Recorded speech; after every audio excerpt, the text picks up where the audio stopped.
Précis de théologie ascétique et mystique de Tancret, suite, l'espérance, suite. L'espérance nous fait vivre habituellement en esprit dans le ciel et pour le ciel. Selon la belle prière que l'Église nous fait réciter le jour de l'Ascension, nous devons habiter déjà le ciel en esprit. Ipsi quoque mente in celestibus habitemus.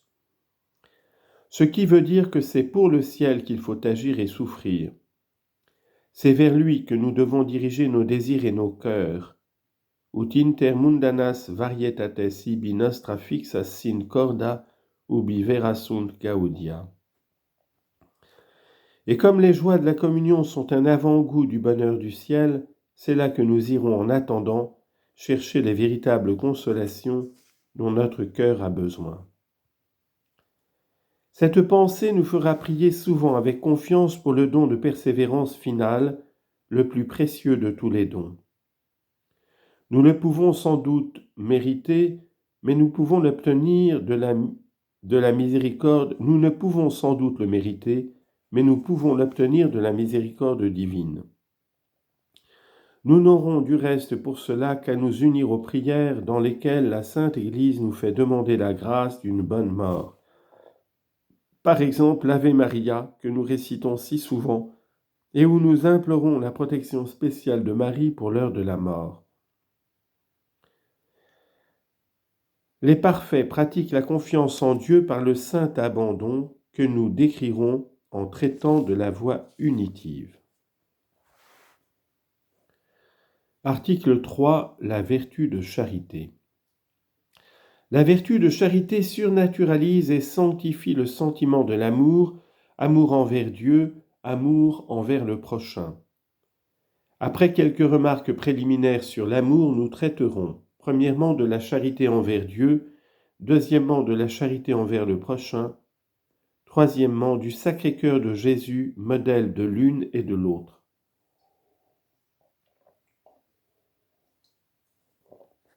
Remarque préliminaire.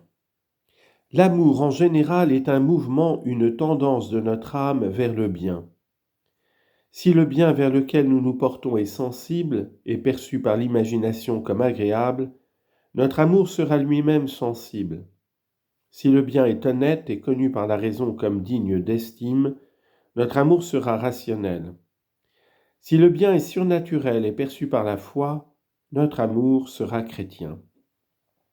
Comme on le voit, l'amour suppose la connaissance, mais n'est pas toujours en proportion avec cette connaissance comme nous l'expliquerons ailleurs. On peut distinguer dans l'amour quel qu'il soit 4 éléments principaux. Une certaine sympathie pour l'objet aimé qui résulte de ce qu'on remarque une proportion entre lui et nous. Cette proportion n'emporte pas une similitude complète entre les deux amis, mais une proportion telle que l'un complète l'autre. Deuxièmement, un mouvement ou élan de l'âme vers l'objet aimé pour se rapprocher de lui et jouir de sa présence. Troisièmement, une certaine union ou communion des esprits et des cœurs pour se faire part des biens qu'on possède. Quatrièmement, un sentiment de joie, de plaisir ou de bonheur qu'on éprouve dans la possession de l'objet aimé. L'amour chrétien est celui qui est surnaturalisé dans son principe, son motif et son objet. Il est surnaturalisé dans son principe par la vertu infuse de charité qui réside dans la volonté. Cette vertu mise en œuvre par une grâce actuelle transforme l'amour honnête et l'élève à un degré supérieur.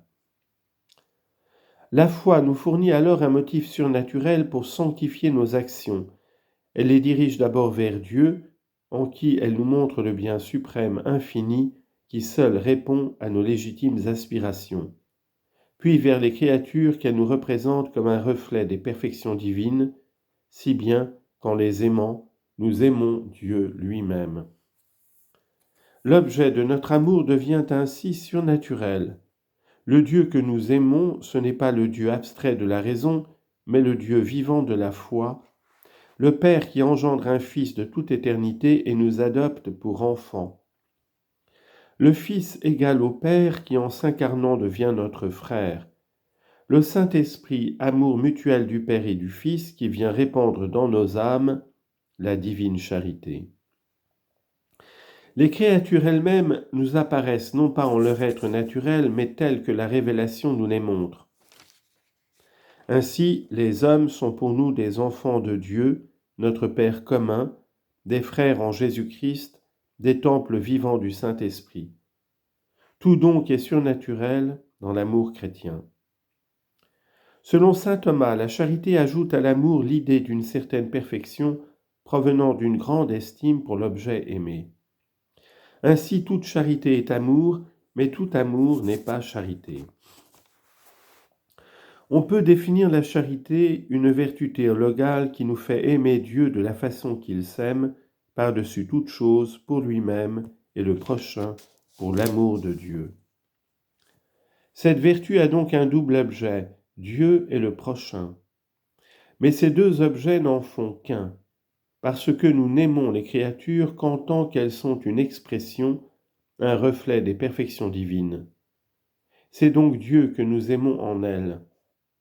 Ainsi, ajoute saint Thomas, nous aimons le prochain parce que Dieu est en lui, ou du moins pour qu'il soit en lui. Voilà pourquoi il n'y a qu'une seule et même vertu de charité.